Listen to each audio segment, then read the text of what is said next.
Hello guys, j'espère que vous allez bien. Moi ça va super, ça fait hyper longtemps qu'on s'est pas vu sur YouTube. Je vous avoue que la vie, les déménagements, les recherches de stage, les recherches de taf, c'était pas du tout évident pour créer de contenu, mais now I am back and I'm better.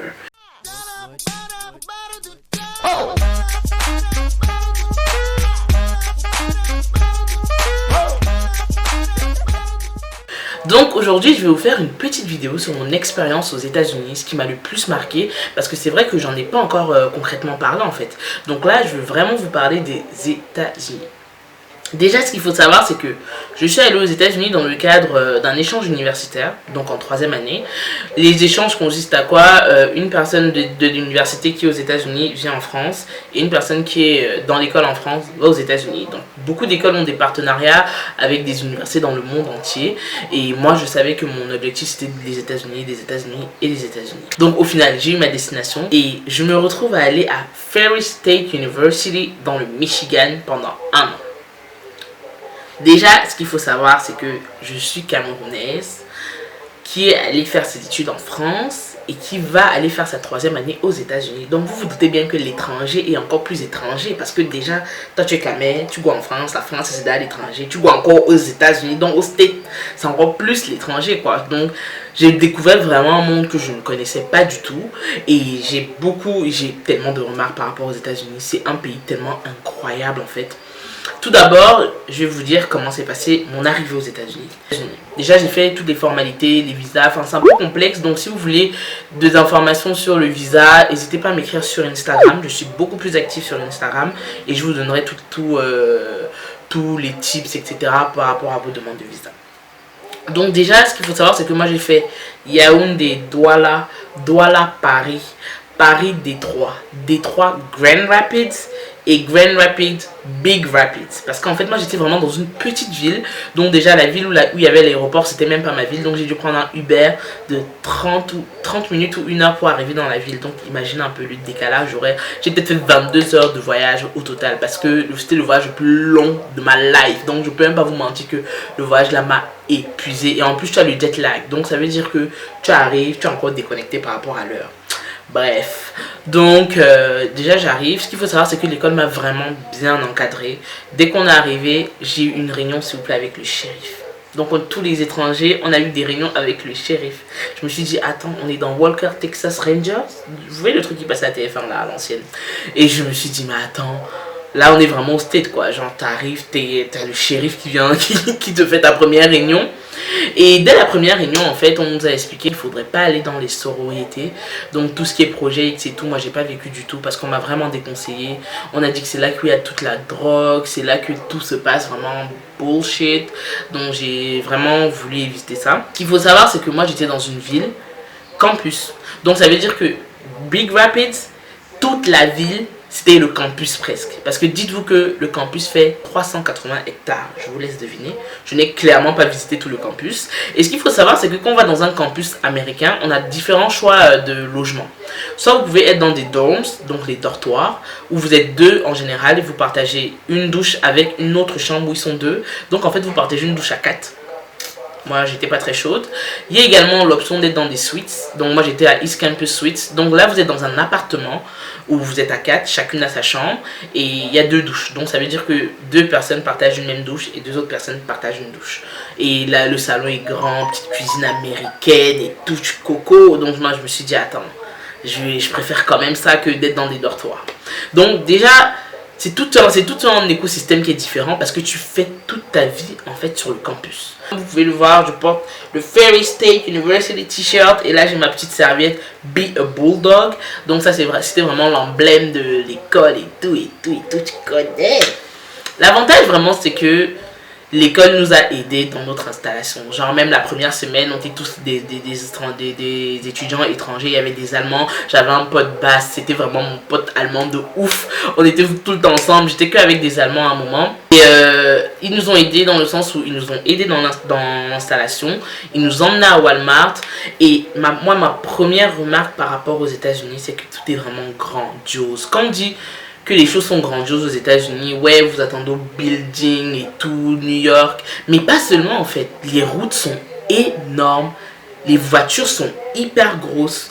Tu arrives dans un magasin, là j'ai une bouteille de 1,5 litres. La bouteille dans un magasin, c'est 3 litres. Donc déjà tout est gros, toutes les quantités sont grosses, tout est vraiment grand. En fait, les États-Unis, c'est vraiment grand. Et il y a un truc que j'ai remarqué, étant donné que moi j'étais dans une ville campus, il faut savoir que le campus, comme je vous ai dit, le campus c'est une ville. On était 14 000 étudiants, plus de 14 000 étudiants sur le campus. Donc ça veut dire que, imaginez la ville, lorsqu'il n'y a pas les étudiants, en fait, il n'y a presque personne. Donc, ce qu'il faut savoir, c'est que aux États-Unis, si tu n'as pas de voiture, t'es un peu dans la merde. Surtout quand t'es dans une petite ville comme moi, t'es un peu dans la merde. Mais bon, heureusement, il y avait des navettes et encore. Heureusement que je vivais à 5 minutes de genre la salle de sport. Je vivais à 5 minutes de mon bâtiment, de mon business building où j'avais cours. Donc voilà. Ce qu'il faut savoir, c'est que l'une des plus grosses différences que j'ai vues, c'est le côté campus. Parce qu'on vit sur le campus. C'est pas comme en France où tu as ton appartement, tu peux habiter à 1000 bornes du campus. Là, tu vis dans le campus en fait. Et comment se passe la vie dans le campus? Il y a 2 restaurants universitaires où tout le monde mange. Donc, ce qui fait que tu prends ton petit déjeuner, tu prends ton repas et tu prends ton dîner là-bas. Parce que tu dépends en fait de ces restaurants. Donc, si par exemple tu vis dans un dortoir, ben forcément tu vas aller manger dans le restaurant universitaire. Mais moi par exemple qui était dans un appartement, je pouvais aller faire mes courses et ne pas forcément dépendre du restaurant universitaire. Les restaurants universitaires, c'est vraiment une usine. Mais quand je vous dis une usine, c'est parce que j'y ai travaillé.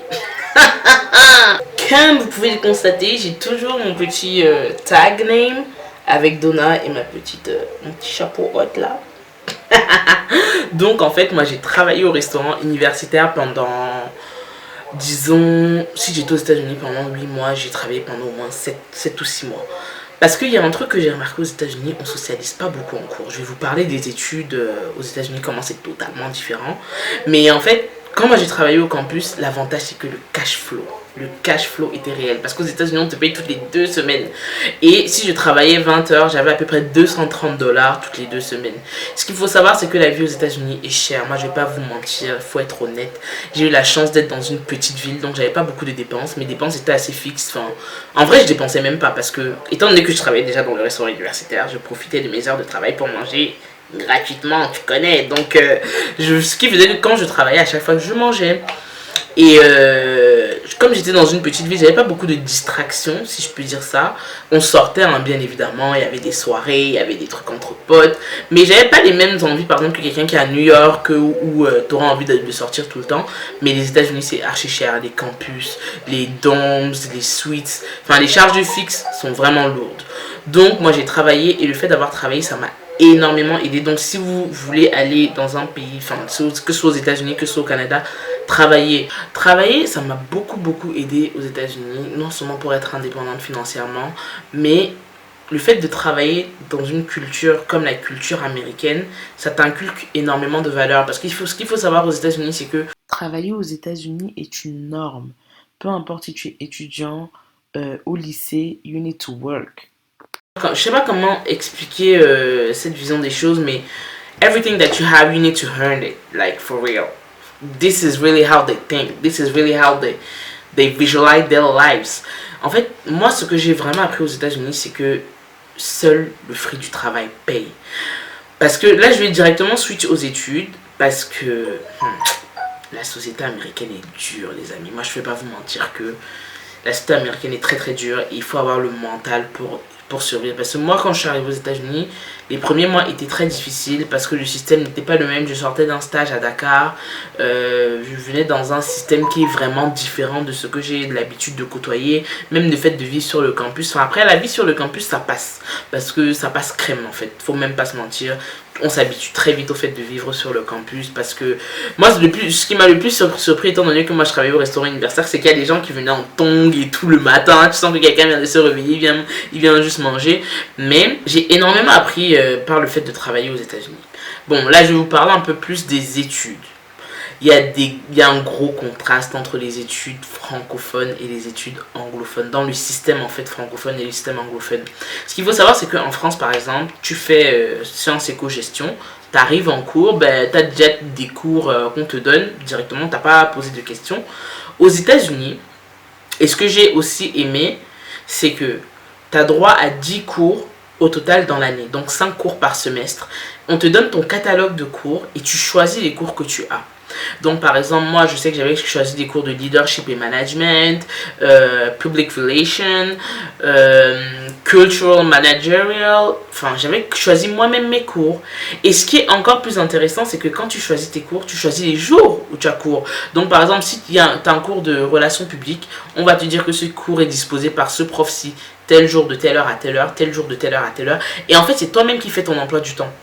Donc, ce qui fait que moi, j'avais fait mon emploi du temps de telle sorte à ce que j'avais cours du lundi au jeudi. Le lundi, j'avais cours par exemple de 11h à 15h. Le mardi, de 15h à 18h. Donc, en fait, c'est toi-même qui ajuste ton emploi du temps. Et ça, je trouvais ça vraiment stylé.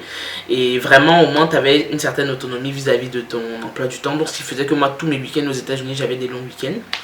Et ce qu'il faut aussi savoir, c'est que tu as la possibilité de prendre des cours de deuxième année. Comme par exemple, moi j'étais en troisième année. Donc j'avais pris un cours de deuxième année et un cours de quatrième année. Mais je pense qu'il y a un quota. Par exemple, l'erreur que j'avais fait. Et là, comme je savais que je devais me spécialiser en fait en rentrant en France et que dans les options de spécialisation, il y avait supply chain parce que j'hésitais entre la supply chain et le marketing. J'ai pris un cours de quatrième année de supply chain. Les gars, j'ai détesté la supply chain. Oh, je comprenais rien. Déjà que c'était en anglais, je comprenais rien du tout. Donc, supplier, fournisseur, je ne comprenais nada. Mais ce que je veux vous dire, c'est que le système était assez flexible et j'ai beaucoup aimé ça. J'ai beaucoup aimé le fait qu'on puisse faire son emploi du temps nous-mêmes. Et voilà, pour revenir au côté social, c'est pour ça qu'on ne peut pas vraiment se faire d'amis en cours. Parce que disons que tu as 5 cours par semestre et les 5 cours sont avec des groupes différents. Parce que c'est pas une classe entière comme toi ta classe entière en France où voilà, vous êtes 30 ou bien vous êtes 100, enfin ça dépend de si vous êtes en fac ou quoi, mais tu sais que tu as les mêmes personnes avec toi tout le temps. Alors qu'aux États-Unis, non. Le cours de public relationship, j'avais un groupe. Le cours de leadership et management, j'avais un groupe. Le cours de comptage, j'avais un groupe. Enfin, donc c'est pas vraiment, les interactions sociales se font pas vraiment en cours. Et ça a été un peu dur par rapport à moi parce que moi j'étais habituée à me faire mes potes en cours. Donc j'ai vraiment eu du mal et heureusement j'ai intégré des associations. J'étais dans l'association de publicité, dans l'association de marketing et dans l'association africaine où j'ai connu all my African girls and all my Nigerian beauties. Ça m'a tellement aidé. Et même les filles africaines et tout, enfin l'association africaine, dès le début, dès la rentrée, en fait, ils avaient organisé un repas. C'est elles qui m'ont aidé même pour trouver mon taf. Donc, c'est surtout dans l'association et au travail que vous allez avoir le max d'interaction sociale. Parce que moi, en tout cas, de l'expérience que j'ai eue, c'est pas en classe que je me suis fait mes potes, quoi. C'est via les étudiants étrangers, les associations et tout que je me suis vraiment fait mes amis. Et ce qu'il faut savoir aussi par rapport au système éducatif, c'est que ça demande énormément d'autonomie. Il n'y aura personne pour venir courir derrière vous pour vous dire voilà, vous avez tel devoir. Aux États-Unis, on te donne le syllabus du cours. Donc on te donne le syllabus que voilà, telle date on va faire ça. Si tu ne suis pas le syllabus, t'es perdu parce que tu peux avoir un cours le lundi et elle te rappelle pas que oui, en fait le mardi on a examen. Ben si tu connais pas ton syllabus, ben bro, t'arrives en cours. Ben moi ça m'est arrivé en supply chain. Je suis arrivé un matin comme ça et on me dit ouais, il y a examen. Je vois tout le monde, ils avaient pas sorti leurs affaires. Je me suis dit mince. Après on m'a dit ben non, c'était écrit dans le syllabus. Donc c'est une société qui demande beaucoup d'indépendance. Faut vraiment être autonome, savoir anticiper les choses, savoir faire son emploi du temps et vraiment savoir se responsabiliser, quoi. Et moi, je suis hyper reconnaissante de mon expérience aux États-Unis parce que j'ai vraiment appris à embrace myself. Genre, j'ai appris à organiser ma vie, j'ai appris à me dire, voilà, t'as tel cours, t'as ça, t'as le taf. Donc, par exemple, quand je vous dis que j'organisais mes journées, le lundi, comme je vous disais, j'avais cours de 11h à 15h. Donc, ça veut dire que je prenais des shifts au travail. Parce que voilà, aux États-Unis, aussi, ce qu'il faut savoir, c'est que ton emploi du temps du travail aussi, pareil, c'est des shifts. Et ce qu'il faut savoir, c'est que ces shifts-là, c'est également adapté à votre emploi du temps scolaire. Donc, moi, par exemple, j'avais cours de 11h à 15h le lundi et je travaillais de 8h à 10h. Donc, j'avais ma journée complète avec le travail et avec l'école. Et tu peux lâcher des horaires et que d'autres personnes récupèrent. C'est vraiment, franchement, moi, j'ai trouvé ce monde-là très, très bien pour l'organisation de vie. Moi, j'ai vraiment adoré. Et c'est une société qui te pousse à te dépasser. Moi, par exemple, j'étais dans des classes où il y avait une meuf qui travaillait Elle travaillait, je pense, de 20h à... Non, elle travaillait de 4h du matin à 15h à Walmart. Et elle avait cours de 16h à 21h. Et je me dis, en fait, c'est vraiment une société où les gens, ils taffent. Et tu sens ça, enfin, c'est dans leur gène, ils sont comme ça, c'est des bosseurs. Donc ça, les Américains, il n'y a rien à dire, c'est des gros bosseurs. Et moi, c'est vraiment ça que j'ai appris aux États-Unis. Genre, je suis revenue des États-Unis, j'avais vraiment la niaque de réussir, la niaque de trouver mes stages, mes alternances. Parce que les gens, ils taffent tellement là-bas. Et ils hustle. Quand they hustle hard. It's even painful sometimes. Donc, les États-Unis, moi, ça m'a vraiment permis de me responsabiliser. Ça a vraiment été une très belle expérience pour moi. Et il y a également une grosse... La troisième différence, enfin, je vous ai parlé de la vie sur le campus, de l'école, comment ça s'organise. Et l'une des grosses différences aussi qu'il y avait, c'est le climat. Moi, il faut savoir que là où j'étais, dans la région des Grands Lacs, c'est à 6 heures en voiture du Canada. Donc j'ai connu moins 17 degrés, les amis. Moi je suis une fille des tropiques. Moins 17 degrés. La neige. J'ai glissé. Une fois je suis même allée en cours, j'ai glissé. Il faut savoir que les États-Unis ont beaucoup de règles. Par exemple, moi je suis allée aux États-Unis, j'avais 19 ans. Les États-Unis, c'est 21 dans la majorité et ils blaguent pas du tout avec ça.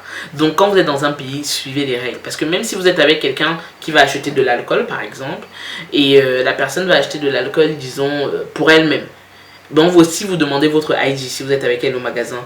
Donc pareil, faites attention à ça. Ils sont vraiment très stricts sur les règles. Et maintenant... Moi, ce que je conseille aux personnes qui veulent aller aux États-Unis, c'est rentabiliser votre voyage au max.